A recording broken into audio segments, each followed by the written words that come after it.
Meanwhile, the House of Representatives this afternoon approved 17 amendments to the Dogs Liability for Injuries Act. The bill will now proceed to the Senate. It introduces criminal liability for persons whose dogs attack or injure individuals because of negligence.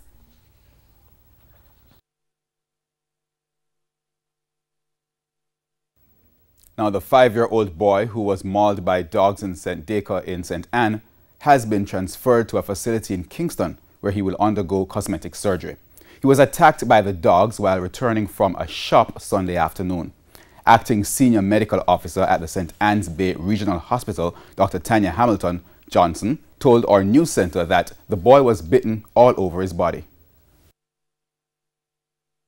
At the time of presentation, the child was in what we would consider a very unstable state.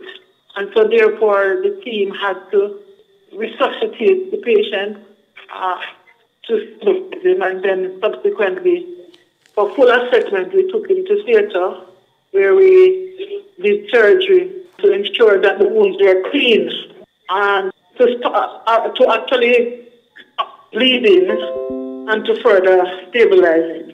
However, he will subsequently need further management by the plastic surgeon, and so the plan is to transfer him as soon as he's stabilized. Dr. Hamilton Johnson says the boy has regained consciousness.